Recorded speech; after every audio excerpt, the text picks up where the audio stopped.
നമസ്കാരം, ഞാൻ doctor Harish Chembakkara. Practical martial ആർട്സിൻ്റെ പുതിയൊരു അധ്യായത്തിലേക്ക് നിങ്ങൾക്ക് ഏവർക്കും സ്വാഗതം.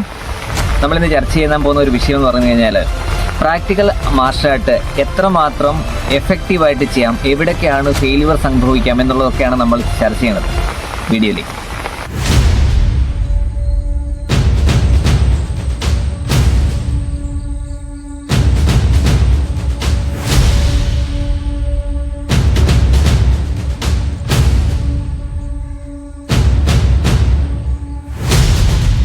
നമ്മളെ ഒരു സിനിമയ്ക്കകത്തൊക്കെ കാണുമ്പോൾ ഒരു നായകൻ വരുന്നതും വില്ലൻ വരുന്നതും ഒക്കെ ഇങ്ങനെയൊക്കെ ആയിരിക്കും കാണുന്നത് സ്ട്രീറ്റ് ഫൈറ്റിൽ. ഇപ്പോൾ നമ്മൾ ബുണ്ടൊക്കെ മടക്കി കുത്തുന്നു, വാച്ചൊക്കെ അഴിച്ചു കൊടുക്കുന്നു, കൈയൊക്കെ തെറുത്ത് കയറ്റി വെക്കുന്നു, 4 തെറി വിളിക്കുന്നു. ഇതൊക്കെ ആയിരിക്കും നമ്മൾ സിനിമയിൽ കണ്ടിട്ടുണ്ടാവുക. സത്യം പറയട്ടെ, മുണ്ട് പൊക്കി കുത്താൻ പോലും നേരെ ഉണ്ടാവില്ല. അടി നല്ല സൂപ്പർ കിട്ടും. അപ്പോൾ അതുകൊണ്ട് ഇങ്ങനെയുള്ള കാര്യങ്ങളൊക്കെ കണ്ടിട്ടായിരിക്കും നമ്മൾ ഏകദേശം ഒരു ധാരണ വെക്കുന്നത്. നമ്മൾ കേട്ടില്ലേ, മുണ്ടക്കൽ ശേഖര എന്നൊക്കെ വിളിക്കുന്ന കണ്ടിട്ടുണ്ടാവും. ഏതൊക്കെ സിനിമയിലേ പറ്റുള്ളൂ, സ്ട്രീറ്റ് ഫൈറ്റിൽ ഇതിന് യാതൊരു സ്ഥാനവുമില്ല. ഈ രണ്ടാമത്തെ കാര്യം, നമ്മൾ കളരി ഫൈറ്റിൽ മെയ് ഫൈറ്റ് ചെയ്യാറുണ്ട്, മെയ് സ്വാധീനം ഉണ്ടാക്കാൻ വേണ്ടിയിട്ട്.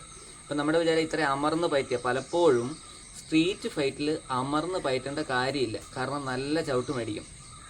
നിങ്ങൾ വേറൊന്നുമായിട്ട് വിചാരിക്കില്ല, ഞാൻ പറയുന്ന ഒരു അഹങ്കാര വാക്കായിട്ടൊന്നും വിചാരിക്കരുത്, ഇതൊരു സത്യമാണ് ഞാൻ പറയണത്. അപ്പോൾ അതുകൊണ്ട് മെയ് ഫൈറ്റ് എന്ന് പറയുന്നത്, ഇപ്പം നമ്മളിപ്പോൾ ഒരു നല്ല ഫൈറ്റ് ഒരു 15 മിനിറ്റ് 20 മിനിറ്റ് ചെയ്യണമെങ്കിൽ മിനിമം ഒരു 3000 പഞ്ച് ചെയ്യേണ്ടി വരും.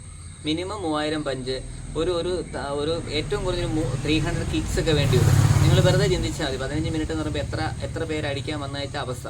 അത്രയും പേരെ അടിക്കാനൊന്നും പറ്റത്തില്ല, കാരണം അതിന് നല്ല സ്റ്റാമിന വേണം. നിങ്ങൾ ചിന്തിച്ച്, ഇത്രയും പഞ്ചും കിക്ക് വേണമെങ്കിൽ ഡെയിലി പ്രാക്ടീസ് ചെയ്യണം, അല്ലാതെ 2 ദിവസത്തെ ക്ലാസ് കിട്ടത്തില്ല. അപ്പോൾ ഇത് നന്നായിട്ട് നമ്മൾ ഡെയിലി പ്രാക്ടീസ് ചെയ്താൽ പോലും 15 മിനിറ്റ് ചെയ്യാൻ ഇത്രയും മിനിമം നമുക്ക് സ്റ്റാമിന വേണം. ഈ സ്റ്റാമിന ഉണ്ടാക്കാൻ വേണ്ടിയാണ് ഈ പറയുന്ന മെയ് ഫൈറ്റ്. മെയ് ഫൈറ്റ് എന്ന് പറയില്ല, 10-12 ഫൈറ്റ് നമ്മൾ പയറ്റുമ്പം കുടിച്ച മുലപ്പാൽ വെളി വരും.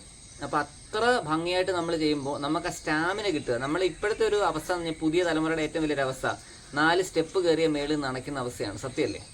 കാരണം ഫുൾ ടൈം മൊബൈൽ കളിച്ചിട്ട് ചിക്കൻ്റെ കാല് പിടിച്ചിരിക്കുന്ന തലമുറയാണ് പുതിയത്. ഇവർക്ക് സ്റ്റാമിന ഇല്ല. പണ്ട് കിളയ്ക്കുന്ന ആൾക്കാരുണ്ടായിരുന്നു നല്ല ഒന്നാം തരത്തിന്. ഈ തെങ്ങ കയറുന്നവൻ്റെ മസിൽ പോലെ എന്തായാലും ജിമ്മിൽ പോകുന്ന ഒരുത്തിന് മസിൽ ഉണ്ടാവുമോ?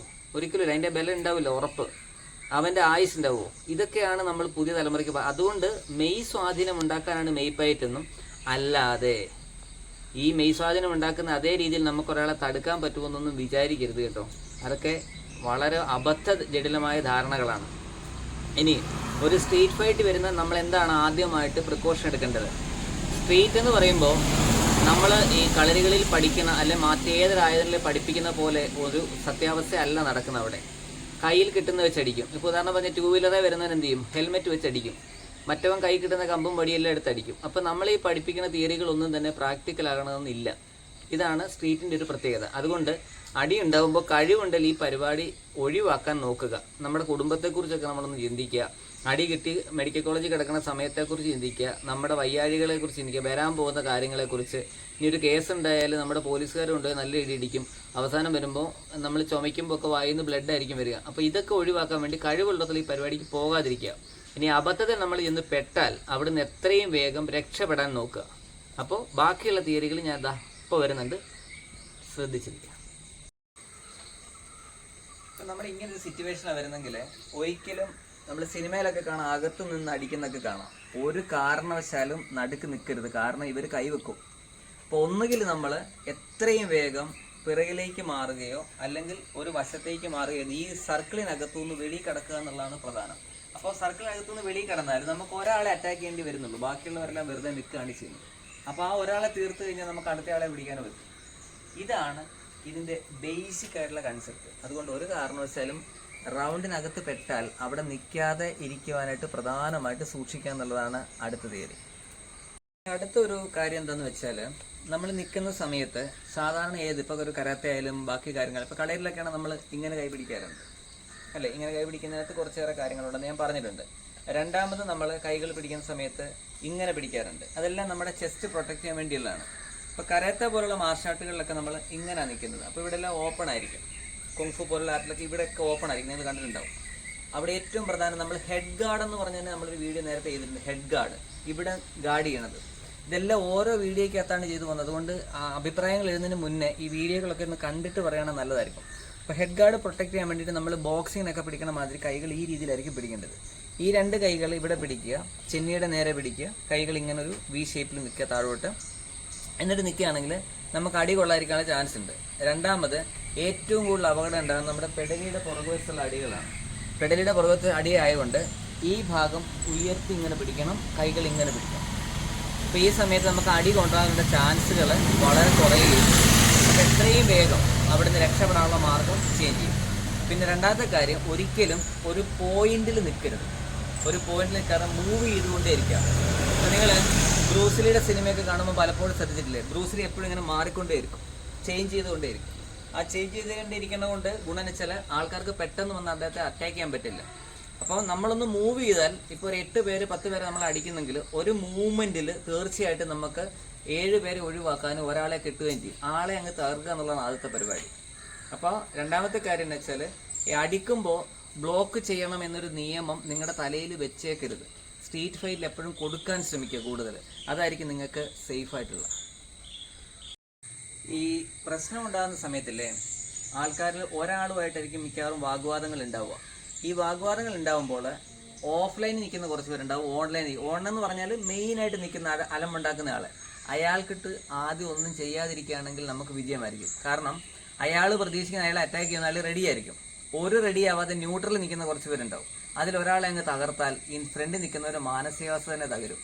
ഇങ്ങനെയുള്ള സൈക്കോളജിക്കലായിട്ടുള്ള കുറച്ച് അപ്രോച്ച് ഉണ്ടായാൽ മാർഷൽ ആർട്ട് വിജയിക്കുവാനുള്ളൊരു സാധ്യത കൂടുതലാണ്. ഇനി നമ്മൾ ക്ലാസ്സുകളിൽ പഠിപ്പിക്കുന്നതും സ്ട്രീറ്റിൽ വന്നിട്ട് അത് ചെയ്ത് കഴിയുമ്പോൾ തല്ലുകൊള്ളുന്നതുമായ കുറച്ച് പരിപാടികളുണ്ട്. അതെങ്ങനെയാണെന്ന് നോക്കാം. ഉദാഹരണം പറഞ്ഞാൽ നമ്മൾ ക്ലാസ്സിൽ കൈകൾ നീട്ടിയായിരിക്കും അടിക്കുന്നത്.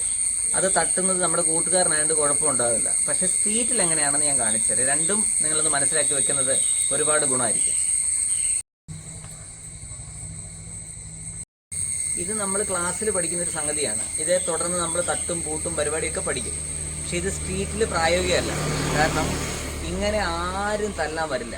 ഇപ്പോൾ ഒരാൾ അടിക്കുകയാണെങ്കിൽ അടിച്ചിട്ട് അവനെ താഴെ ഇടാനാണ് അതിൻ്റെ മൈൻഡ് സെറ്റ് എന്ന് പറയുന്നത്. അപ്പം നമ്മൾ ഈ പറഞ്ഞ പോലെ ഒന്നും നടക്കില്ല. അതെങ്ങനെയാണ് അവർ സാധാരണഗതിയിൽ അടിക്കുന്നതെന്നും കളരി പഠിപ്പിക്കുന്ന രീതി എന്താണെന്നുള്ളത് വ്യക്തമായിട്ട് പറഞ്ഞുതരാം. ഇവിടെ ഇവർ തട്ടുന്നുണ്ടോ, ഒരാൾ അടിക്കുമ്പോൾ തട്ടുന്നുണ്ട്. യഥാർത്ഥത്തിൽ ഈ വടിക്ക് അടിക്കാൻ വരുന്ന ഒരാളുടെ മാനസികാവസ്ഥ എന്ന് പറഞ്ഞാൽ ഇയാളെ അടിച്ച് കൊല്ലുക എന്നുള്ളതായിരിക്കും. ഇതാണ് ഇതിനകത്തെ പ്രത്യേകതയുള്ളത്. അപ്പോൾ ഒരാൾ ഇങ്ങനെ കൈ വെച്ച് കൊടുക്കുമോ? ഒരിക്കലുമില്ല. അയാൾ ഇങ്ങനെ വന്നിട്ട് ഷോർട്ടായിരിക്കും അടി. ഇത് ഇങ്ങനെ നീണ്ടു വരില്ല. ചിലർ നമ്മൾ ക്ലാസ്സിലൊക്കെ എടുക്കുമ്പോണ്ടല്ലേ ഇങ്ങനെ നീട്ടി വെച്ച് കൊടുക്കും. എന്നിട്ട് തട്ടിക്ക് കൈ കെട്ടി ഇങ്ങനെ തട്ടും. തട്ടിയിട്ട് ഇടിച്ച് കഴിയുമ്പോഴത്തേക്ക് ആൾ ബോധം കെട്ട് വീഴുന്നതൊക്കെ കാണിക്കാം. ഇതൊക്കെ വീഡിയോയിൽ മാത്രമേ പറ്റുള്ളൂ. റോഡിൽ ചെന്ന് നല്ല അടി മേടിക്കും. അപ്പോൾ നമ്മൾ അടിക്കുന്ന സമയത്ത് ഇവിടുന്ന് അടിക്കുമ്പോൾ ആൾ കയറും, തട്ടിക്കഴിഞ്ഞാൽ കൈകിട്ടായിരിക്കും അടികൊള്ളൂ. ഈ പിടിക്കേണ്ട കൈകിട്ട് തന്നെ അടികൊള്ളൂ. ഇത് കളഞ്ഞിട്ടായിരിക്കും അവൻ അടുത്ത അടി അടിക്കുന്നത്. അവൻ്റെ ലക്ഷ്യം എന്ന് പറഞ്ഞാൽ അങ്ങനെ കൊല്ലുക എന്നുള്ളതാണ്. അപ്പോൾ അത്തരത്തിലാണ് സ്ട്രീറ്റ് ഫൈറ്റ് വരിക. അതും നമ്മൾ ഈ പഠിക്കുന്നതായിട്ട് യാതൊരു ബന്ധവുമില്ല. അങ്ങനെ ആരെങ്കിലും പഠിപ്പിക്കുന്നുണ്ട്, നിങ്ങൾ വിശ്വസിക്കുന്നുണ്ടെങ്കിൽ നിങ്ങൾക്കൊരു സാധ്യത വന്നാൽ ഉറപ്പായിട്ട് അടികൊള്ളൂ, 100%. അപ്പോൾ ഇതിനുള്ള ട്രെയിനിങ് എന്ന് പറഞ്ഞാൽ വേഗതയ്ക്കാണ് ഇവിടെ ഇമ്പോർട്ടൻസ്. ഇപ്പോൾ നമ്മൾ ഉദാഹരണം പറഞ്ഞാൽ ഒരു കമ്പ് നമ്മളൊരു വെട്ടിരുവയ്ക്കോ അല്ലെങ്കിൽ വെട്ടിരുവ എന്ന് പറഞ്ഞാൽ മനസ്സിലായല്ലോ, വെട്ടിരുവയ്ക്കോ ഒരു ചെറിയ കൈക്കോടലിക്കൊക്കെ വെട്ടുമ്പോൾ എങ്ങനെ വെട്ടുക എന്ന് ഞാൻ കാണിച്ചു തരാം. ആ വെട്ടായിരിക്കും സ്ട്രീറ്റിൽ വരുമ്പോൾ ഒരാൾ വെട്ടുക. ഒന്ന് ശ്രദ്ധിച്ച്.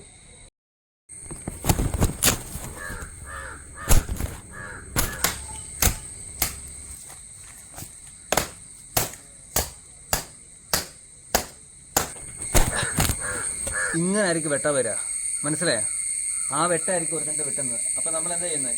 ഇങ്ങനെ പിടിക്കണ്ട, എവിടെ വെട്ട് വരിക കണ്ട, അടുത്ത വെട്ട് എവിടെ വരിക? ഇങ്ങനെ ആയിരിക്കും വരിക. ഇവിടെ നിങ്ങൾ പഠിച്ച അഭ്യാസം നടക്കുമോ? ഇപ്പോൾ ഒരു കൈക്കോടലേക്ക് നമ്മൾ വെട്ടുമ്പോൾ നമ്മൾ എന്താ ഇങ്ങനെ വെട്ടുമോ? നിങ്ങൾ കടലിൽ ഏത് നോക്കി ഇങ്ങനെ വെട്ടുക, കയറി പിടിക്കാൻ പറ്റുമോ?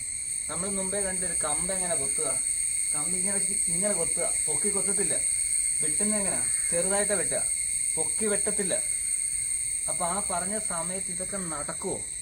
ഇമ്പോസിബിൾ. കൈക്കോടാലിയാണ്, നമ്മൾ വെട്ടുന്ന കൈക്കോടാലിയാണ്. നല്ല മൂർച്ച വെച്ചിട്ട് നമ്മൾ വെട്ടുന്നതാണ്. ഇതിന് പകരമായിട്ട് ഒരു ആർട്ടിസ്റ്റിക് ഫോം വരണമെങ്കിൽ നമ്മൾ ഇങ്ങനെയുള്ള എടുക്കണം. അപ്പോൾ ഇതാണ് ആർട്ടിസ്റ്റിക് ആയിട്ടുള്ള. അപ്പോൾ അത് നമുക്ക് കാണുമ്പോൾ പ്രശ്നം ഉണ്ടാവില്ല ഇത്. അപ്പോൾ ഇത് വെച്ച് നമ്മൾ ചെയ്യുമ്പോൾ നമുക്ക് കാണാനൊരു ഭംഗി ഉണ്ടാവും. പക്ഷേ ഇത് പഠിപ്പിക്കുന്ന ആശയം പറഞ്ഞിട്ട് ഇങ്ങനെ വെട്ടി പഠിപ്പിക്കും. ഇതല്ല നടക്കുക, ഇങ്ങനെ ആയിരിക്കും, ഷോർട്ടായിരിക്കും. അപ്പോൾ ഷോർട്ടായിട്ട് വരുമ്പോൾ നമുക്ക് ചെയ്യേണ്ട മെത്തേഡ് വ്യത്യാസമുണ്ട്. മുമ്പേ കാണിച്ചില്ല നമ്മൾ വെട്ടുരുവയ്ക്ക് ചെയ്യുന്നത് നമ്മൾ ചെറിയ കത്തിയിലേക്ക് മാറുമ്പോൾ അതിനകത്ത് വ്യത്യാസങ്ങളുണ്ട്. ഇപ്പം ഇങ്ങനെ പറഞ്ഞു കൊടുത്തില്ലെങ്കിൽ നമ്മൾ ഈ പഠിക്കുന്ന ഒരു വിദ്യയും സ്ട്രീറ്റിൽ നടക്കില്ല. അപകടം ഉണ്ടാവാതിരിക്കാൻ വേണ്ടിയാണ് ഞാൻ പറയണത്. നിങ്ങളത് സീരിയസ് ആയിട്ട് തന്നെ എടുക്കണേ. ഞാൻ പറയണത് അഹങ്കാരമായിട്ടൊന്നും കരുതരുത്, ഇതൊരു സത്യമാണ്. അല്ലെങ്കിൽ നിങ്ങൾക്ക് എന്തെങ്കിലും ഒരിക്കലും ഇങ്ങനൊരു പ്രശ്നം ഉണ്ടാവുമ്പോൾ ഞാൻ പറയണത് എത്രമാത്രം സത്യമാണെന്ന് നിങ്ങൾക്ക് ബോധ്യപ്പെടും. നമ്മുടെ മനസ്സിൽ ഇപ്പോൾ ഒരു കത്തി നമ്മൾ കാണിക്കുന്നുണ്ട്. ഈ കത്തി നമ്മൾ പിടിക്കുമ്പോൾ നമുക്കൊരു മൈൻഡ് സെറ്റ് ഉണ്ട്, പിടികിട്ടോ? ആ മൈൻഡ് സെറ്റ് വെച്ചായിരിക്കും നമ്മൾ ഉപയോഗിക്കുക. എക്സാമ്പിൾ, നമുക്കൊരു കൈ കിട്ടിയുണ്ടോ? അപ്പം മൈൻഡ് സെറ്റ് കണ്ടോ? മൈൻഡ് സെറ്റ് നമുക്കിത് വെട്ടി, ഇത് കറിക്കത്തിയാണ്, നമ്മൾ കറിക്കരിയാൻ ഉപയോഗിക്കുന്ന കത്തിയാണ്. അല്ലെങ്കിൽ അങ്ങനെ വരുമ്പോൾ നമുക്ക് ഈ ഒരു മൈൻഡ് സെറ്റാണ് വരിക. ഈ മൈൻഡ് സെറ്റിൽ നിന്ന് മാറ്റിയിട്ട് ഇതിനെ എത്ര ഈസി ആയിട്ട് ഉപയോഗിക്കാൻ പറ്റും എന്നുള്ളതാണ്. ഇപ്പോൾ എക്സാമ്പിളായിട്ട് പറഞ്ഞാൽ, ഇതേ സാധനം ഒന്ന് അടിക്കണം, നമ്മൾ പിടിച്ച് ഇങ്ങനൊന്ന് കയറ്റിയാൽ, മനസ്സിലായോ? ഇങ്ങനൊന്ന് കയറിയാൽ അത് പഠിത്തമാണ്, അഭ്യാസമാണ്. അപ്പോൾ ഈ അഭ്യാസം എന്താണെന്ന് മനസ്സിലായോ? ക്ലിയർ ആയിട്ട് പിടികിട്ടോ? അപ്പം അതിങ്ങനെ നമ്മൾ പിടിക്കുമ്പോൾ കണ്ടോ, കത്തി ഒതുങ്ങിയാണ് നിൽക്കുന്നത്. ഇങ്ങനെ നിൽക്കുമ്പോൾ കാണത്തില്ല, കത്തി ഉണ്ടോ? കത്തി കാണത്തില്ല. നമ്മൾ കൈ തൂക്കിയിട്ടാൽ പോലും കാണത്തില്ല. ഇനി എവിടെ നിന്ന് പിടിക്കുമ്പോൾ കണ്ടോ കത്തി തിരിയുന്നുണ്ടോ? അപ്പം കത്തി വരുന്ന ഭാഗം കണ്ടോ?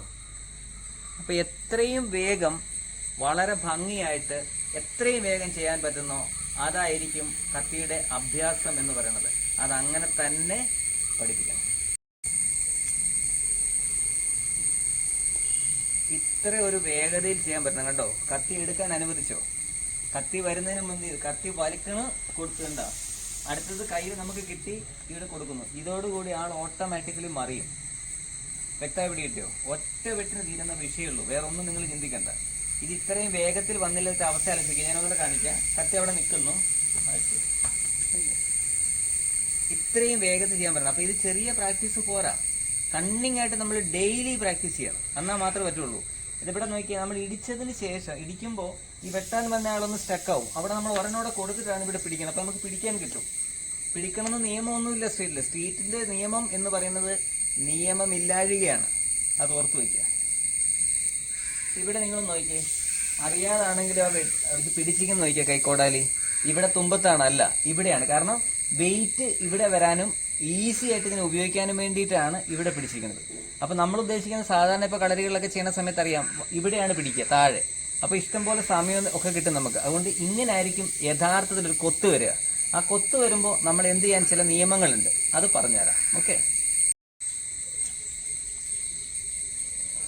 ഇപ്പോൾ ഇവിടെ ആയുധം നിൽക്കുന്ന നോക്കിയേ, ഇവിടെ ചെയ്താൽ എന്ത് പറ്റുമെന്ന് നമുക്ക് വ്യക്തമായി അറിയാം. ഒന്നുകൂടെ നോക്കുക.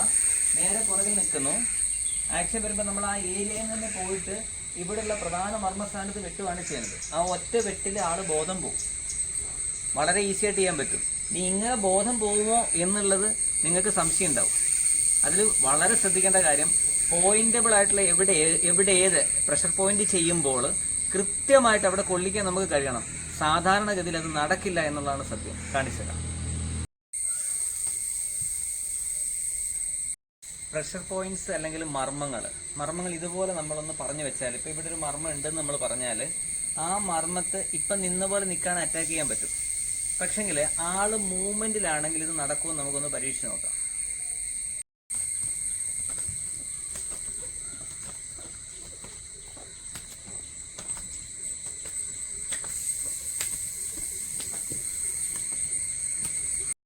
ഗാർഡ് പൊസിഷന്റെ ഇമ്പോർട്ടൻസ് മനസ്സിലായി. നമ്മൾ ഇവിടെ ആണെങ്കിൽ നമ്മൾ നെഞ്ചും വിരിച്ച് നിൽക്കരുത്, മെല്ലെ താന്ന് നിൽക്കുക.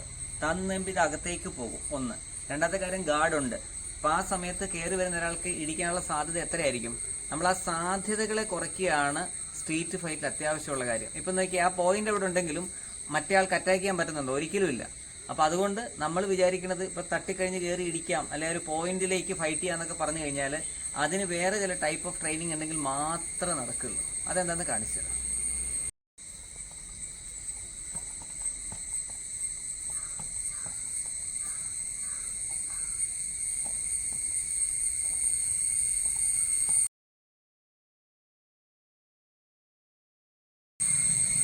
നീ ആരടാ അടുത്ത് തന്നെ തൊടാനുള്ള എന്ന് ചോദിക്കുന്ന കീലേരി അച്ചുയില്ലേ? നടക്കില്ല. അതുകൊണ്ട് ഫൈറ്റ് കഴിഞ്ഞാൽ എത്രയും വേഗം കളം കാലിയാക്കിക്കൊള്ളുക, ഇല്ലേ അടുത്ത ആൾ വന്ന് ഇടിക്കും. എന്ന് വെച്ച് കഴിഞ്ഞാൽ ഫൈറ്റ് ചെയ്യുന്ന സമയത്ത് നാണക്കേടോ നമ്മുടെ ഈഗോയും കോംപ്ലക്സും ഒന്നും വർക്ക് ചെയ്യരുത്. അടി കൊള്ളാതെ രക്ഷപ്പെടുക, എത്രയും വേഗം വീട് പറ്റിക്കൊള്ളുക. ഇതായിരിക്കും സേഫ്. അല്ലാതെ അവിടെ നിന്നിട്ട് ചൊറിഞ്ഞുകൊണ്ട് അടുത്ത അടി മേടിക്കാനുള്ള പണിയൊന്നും കാണിക്കരുത് കേട്ടോ. അപ്പോഴേ ഇതൊക്കെ തമാശയൊക്കെ പറഞ്ഞെങ്കിലും ഇത് ജീവൻ മരണ പോരാട്ടമാണ് സ്ട്രീറ്റിലുണ്ടാവുക. അപ്പോൾ ഇതിനനുസരിച്ച് നമ്മുടെ കലകൾ ഒന്ന് മാറ്റപ്പെടണ്ടേ എന്നുള്ളതാണ് എൻ്റെ ചോദ്യം. എന്ന് പറഞ്ഞാൽ നമ്മൾ പഠിച്ചു വെച്ച അതേപടി കണ്ണടച്ച് ഫോളോ ചെയ്യുന്നതുകൊണ്ട് നമുക്ക് എന്തെങ്കിലും ഗുണമുണ്ടാവുമോ? പ്രാക്ടിക്കൽ ഫൈറ്റിംഗ് ആണ് നിങ്ങൾക്ക് താല്പര്യമെങ്കിൽ ഞാൻ പറയണത് ഇങ്ങനെയുള്ള ചില ചിന്തകളൂടെ നമുക്ക് ഉണ്ടാവണം. കുറച്ചുകൂടെ ഗുണപ്പെടുമെന്ന് തോന്നുന്നു. അടുത്ത പുതിയ ട്രിക്കും ടിപ്സും ഒക്കെ ആയിട്ട് ഉടൻ കാണാം. Next video.